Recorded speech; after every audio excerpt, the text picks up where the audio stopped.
pas le nom d'un homme. C'est mon nom à moi, c'est le nom de mon père, c'est le nom de mon papa, c'est pas le nom de qui que ce soit, c'est pas le nom d'un homme.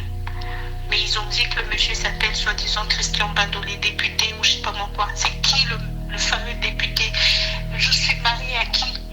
C'est faux tout ce qu'ils disent, ça tu le sais. Mais je sais pas si c'est qui se cache derrière ça. Mais il y a une personne sûrement, je n'ai même pas besoin de savoir de qui il s'agit. Après, moi je veux rien lui faire aussi, c'est Dieu qui va s'en occuper.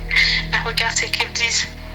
L'histoire avec la vidéo, oui, je reconnais, j'ai fait la vidéo, mais c'est toutes femmes qui font ça, tu vois. J'ai envoyé la vidéo à mon homme et c'est quelque chose qui date de très longtemps. La vidéo a été envoyée en 2013 ou 2014, si je me rappelle encore bien, mais je ne comprends pas pourquoi cette vidéo surgit que maintenant. C'est pas quelque chose de récent, ça date. Oui, je reconnais, j'ai fait cette vidéo, mais quand je l'ai fait, c'était pour envoyer à mon homme. C'était pas pour me faire exposer de partout. C'était pas pour me faire poster, montrer mon corps à tout le monde. Je peux pas faire ça. J'ai fait la vidéo pour envoyer à mon homme. Et je me rappelle encore, c'était le jour de la Saint-Valentin, parce que j'étais d'ailleurs avec l'un de mes petits frères. Enfin, c'est comme mon confident, j'étais avec lui. Voilà. C'était le 14, c'était le jour de la Saint-Valentin. Et moi, j'ai fait la vidéo pour faire plaisir à mon homme, pour faire plaisir à mon mec, tu vois. Alors, je sais pas, peut-être qu'il y a une personne qui l'a volé le téléphone ou la vidéo, parce que après, je sais même pas comment ça se fait que la vidéo sorte que maintenant, de 2013, je sais pas moi, 2014, je sais pas, Nana, je sais pas comment t'expliquer. Mais c'est quelque chose qui date aussi, ça n'a rien de récent. Tu vois, ça n'a rien de récent. Il m'a dit que c'est un de ses petits qui a fait ça avec lui. Après, je sais pas, je vois pas, Nana, je sais plus quoi dire. Mais tout ce que je peux te dire sur tout ce que les gens disent sur Internet, c'est pas vrai. Moi, j'ai jamais envoyé des notes vocales à qui que ce soit. Tu es la première personne. En fait, je parle même pas avec des gens. Je prends même pas les appels de gens. Je réponds même pas aux messages de gens. Tout ce qui déambule, tout ce qui circule sur Internet, c'est moi qui ai partagé, c'est moi qui ai écrit à tel. C'est pas moi. Déjà, je suis quand même pas vulgaire à ce point-là d'écrire ce genre de choses. Moi, je n'appelle pas héritier Gogo, j'ai pas moi Gogan. Je n'appelle jamais Gogo, j'ai pas Gogan comme les gens disent là. Je suis quand même pas vulgaire à ce point-là. Je l'appelle pas comme ça. Moi, je l'appelle par son prénom, héritier. Voilà. C'est pas Gogan, c'est pas quoi, ou j'ai pas Gogo ou quoi. Non, c'est pas comme ça.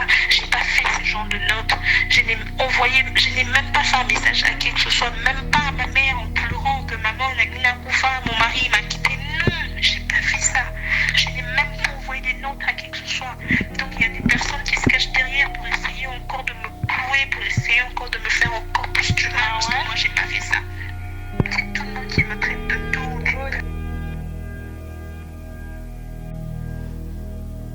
Je reconnais pas de suite.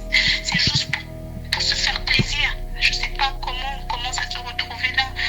Il m'a dit qu'il y a un de ces petits qui a fait ça, qui voulait nuire à son image et à mon image. Mais pourquoi nous faire ça? Pourquoi me faire ça moi? J'ai un problème avec qui?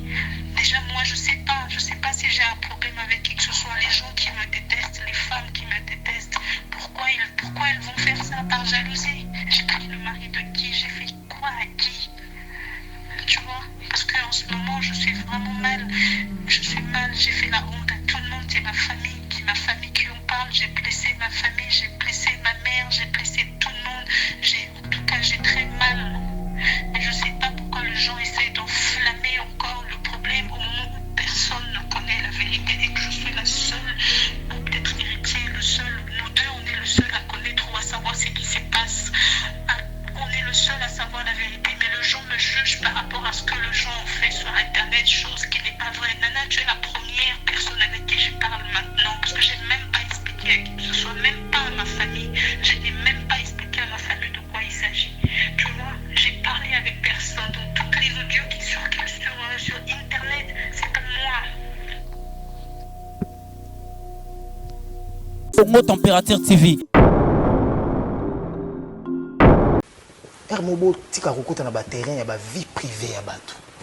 Ke boye salamaki boye salamaki boye. Est-ce que na banda kuna bino bozo sanga ba problème? Na ba vie na bino bozo na ba problème te pona kozwaka ya bato nde ko tombola. En fait, je trouve ça irrationnel. Moi déjà dans ces terrains là, j'y rentre pas. Congo Température TV. Bon comportement, non? Na Congo, qui est exemplaire? Un artiste au hasard propre, clean, au début qui a sans défaut, qui?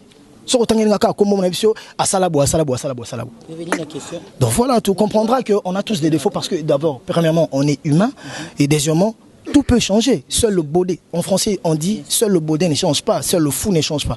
Je ne suis pas un baudet. Mot Température TV. Dit qu'Héritier est artiste à buzz et le Belarone. Héritier est artiste à buzz. Ou talent n'a bien au monde à gagner les artistes à buzz. Capage TV.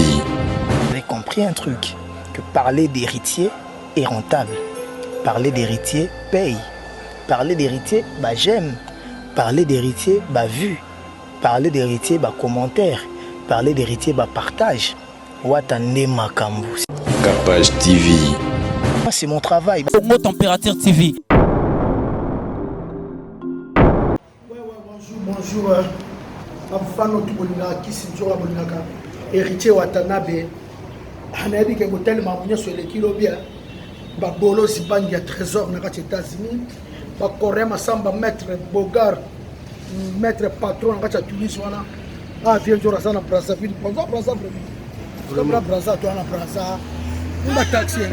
Ouais. Moi, toi la Brazzaville. Toi la Brazzaville. On va voiture. Prince Bakali, vraiment, on a évité Prince Bakali. Oh, l'équipe, bon. Tobo Sanakwa. Héritier Watanabe Makambu. Tu vois qu'il mi ange mi démon. Amoni ke basuba moni ba démon. Etikele mke bomona ba ange. Kalaming te ba ange. Kalaming te bomona ba ange bo sepela. Tu vois qu'il mi ange mi démon. Hein? Ya na robi fwemba. Ya na robi fwemba display en couleur. Moni ba démon ta. Ya robi. Ya robi moni ba démon. Ya na ngai cherche panya pembe.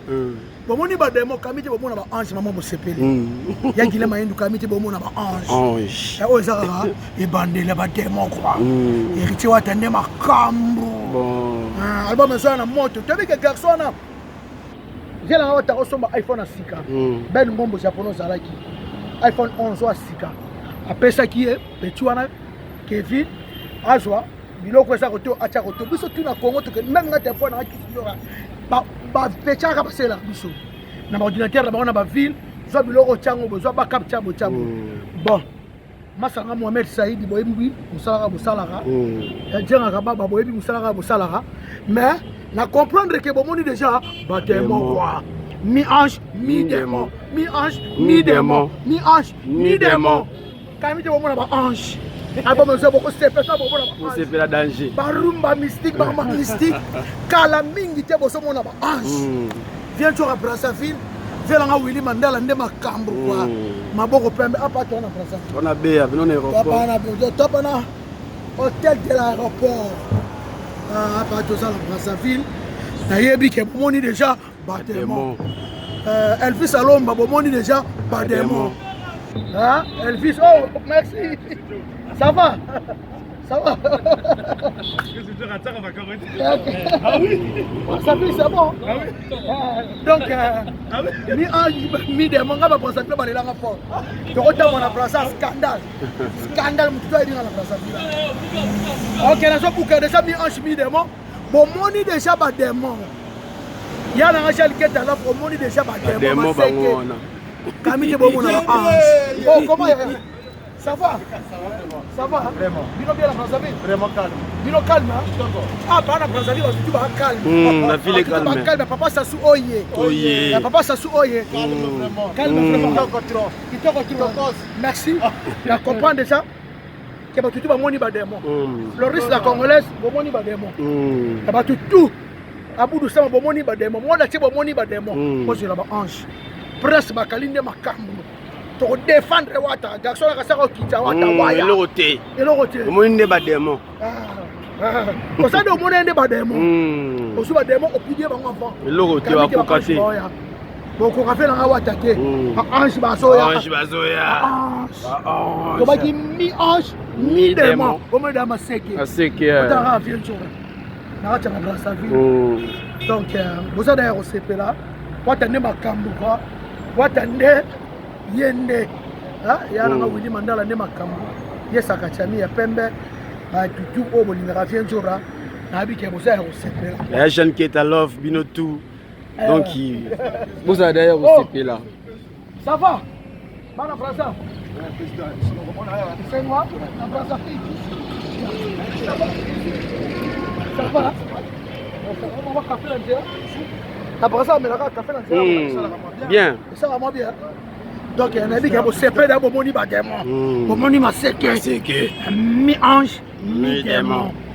Merci beaucoup d'avoir tout le monde vie de leader américain. Je ne fais malonga nga awa naza awa na Brazzaville na mboka na yo. Bana Brazzaville ba yembinga bien. Na comprendre que bomoni déjà démon. C'est pas le nom d'un homme, c'est mon nom à moi, c'est le nom de mon père, c'est le nom de mon papa, c'est pas le nom de qui que ce soit, c'est pas le nom d'un homme. Mais ils ont dit que le monsieur s'appelle soi-disant Christian Badolé, député ou je sais pas moi quoi. C'est qui le fameux député? Je suis mariée à qui? C'est faux tout ce qu'ils disent, ça tu le sais. Mais je sais pas si c'est quelqu'un qui se cache derrière ça.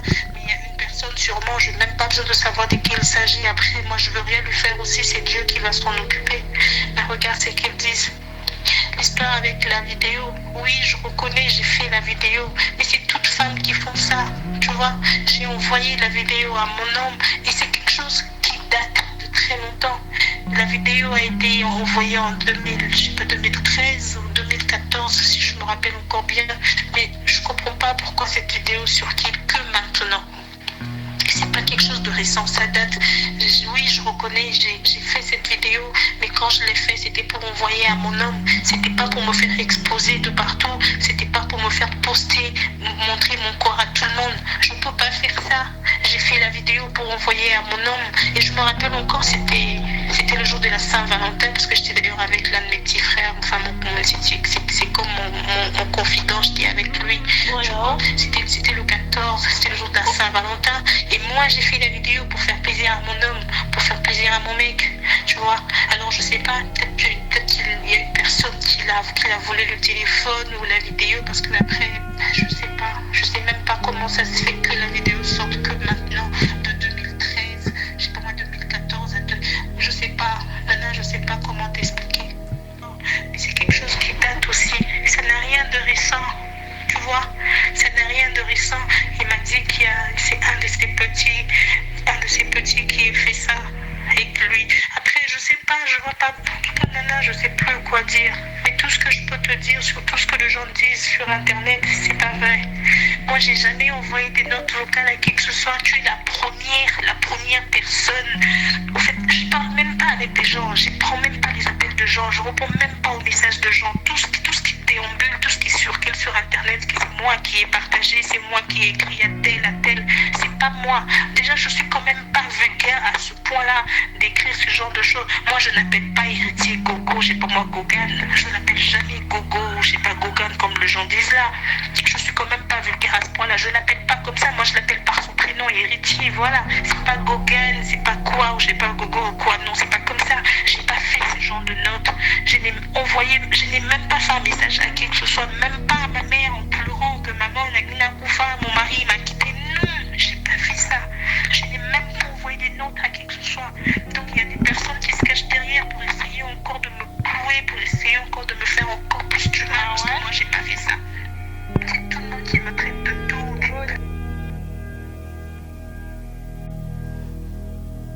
Je reconnais le bâtiment, c'est juste pour se faire plaisir. Je sais pas comment ça se retrouvait là. Il m'a dit qu'il y a un de ses petits qui a fait ça, qui voulait nuire à son image et à mon image. Mais pourquoi me faire ça? Pourquoi me faire ça moi? J'ai un problème avec qui? Déjà moi je sais pas si j'ai un problème avec qui que ce soit. Les gens qui me détestent, les femmes qui me détestent, pourquoi elles vont faire ça? Par jalousie? J'ai pris le mari de qui? J'ai fait quoi à qui? Tu vois? Parce qu'en ce moment je suis vraiment mal. Je suis mal, j'ai fait la honte à tout le monde. C'est ma famille qui en parle. J'ai blessé ma famille, j'ai blessé ma mère, j'ai blessé tout le monde. En tout cas j'ai très mal. Mais je sais pas pourquoi les gens essayent d'enflammer encore le problème au moment où personne ne connaît la vérité et que je suis la seule, ou peut-être héritier, le seul. Nous deux on est le seul à connaître ou à savoir ce qui se passe. On est le seul à savoir la vérité, mais les gens me jugent par rapport à ce que les gens ont fait sur Internet, chose qui n'est pas vraie. Nana, tu es la première personne avec qui je parle maintenant, parce que je n'ai même pas expliqué à qui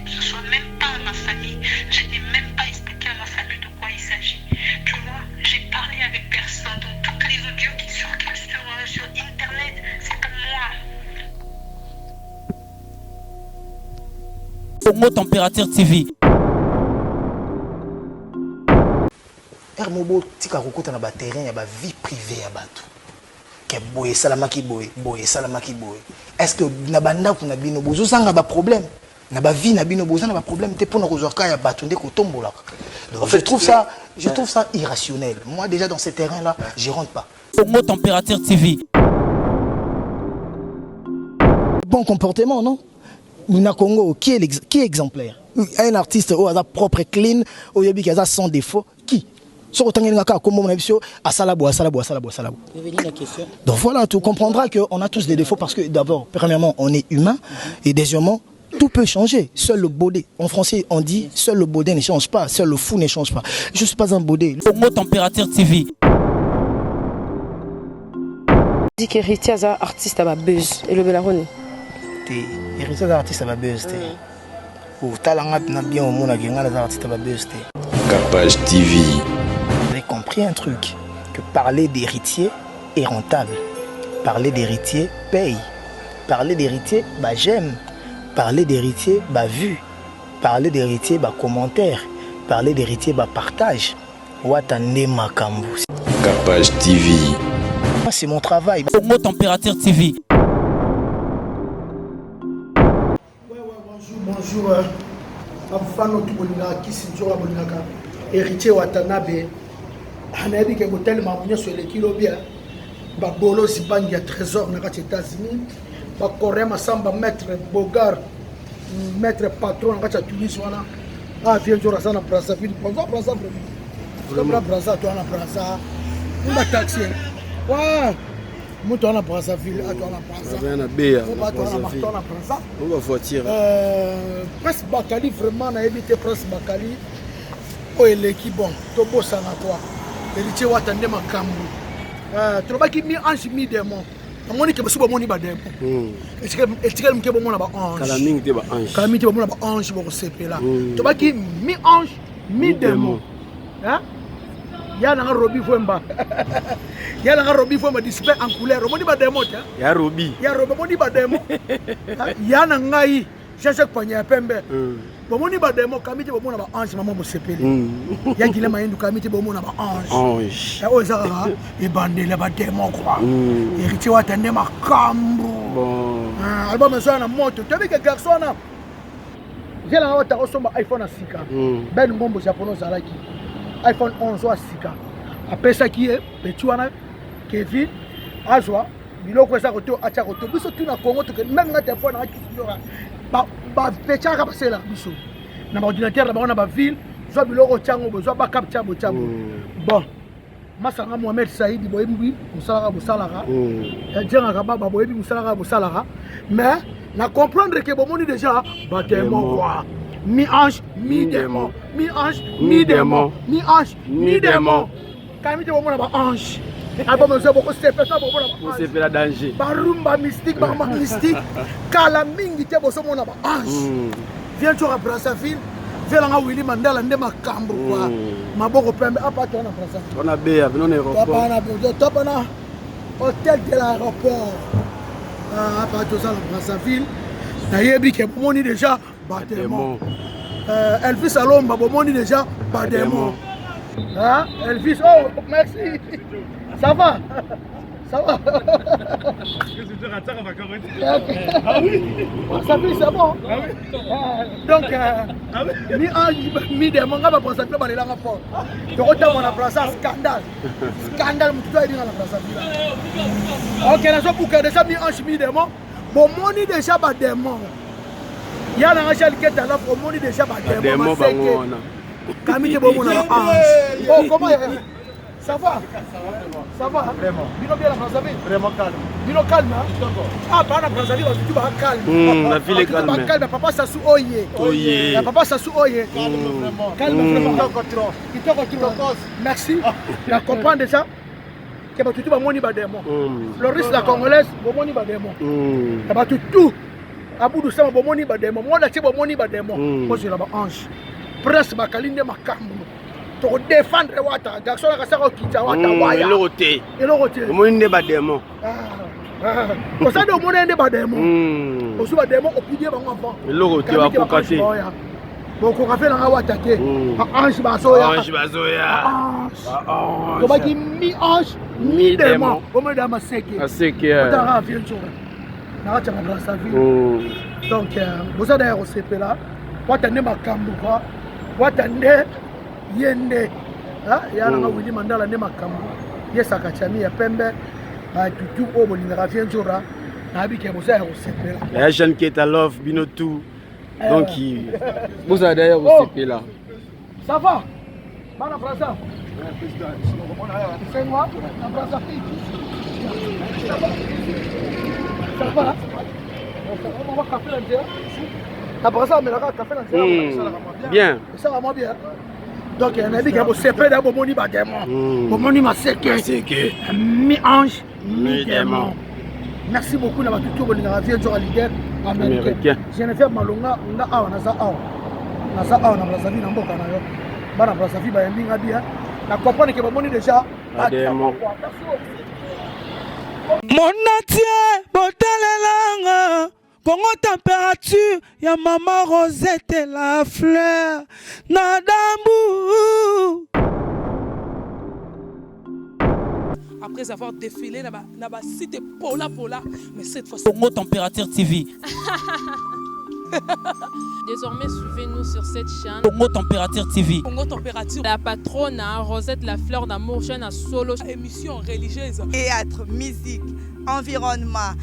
Émission sportive. Émission politique, donc, nulle part ailleurs. www.congotempérature.com. Pour nous avons information à temps réel. Congo Température. Et y a mon pépé Asika. Yaya Tobina Congo Température. Et y a mon pépé Asika. Flat Hotel Rosette 1, Rosette Hotel Rosette 1, Rosette 2. Bana poto, bana mokili mobimba. Vacancier, vacancière. Ah, tozali bongo na place Rosette 1, Rosette 2. Bino mozali komona. Yoso sakana ngona mikili. Okuta na ngwawa. Donc place Rosette 1, place Rosette 2. Ezali bongo synonyme ya Paris, to Bruxelles, to États-Unis. Ah, oyeka na bilamba to valise na yo. Nyoso okuta na ngwa. Groupe électrogène industriel locaux à l'entreprise minene. Bana poto tuka a kozala desité. Contactez biso na numéro oyo pour na ba réservation na bino nyoso. Awa tozali bongo na place Rosette 1, Rosette 2. Bino mozali komona ba réalisation na ezalate. Flat Hotel Rosette 1, Rosette Hotel Rosette 1, Rosette 2.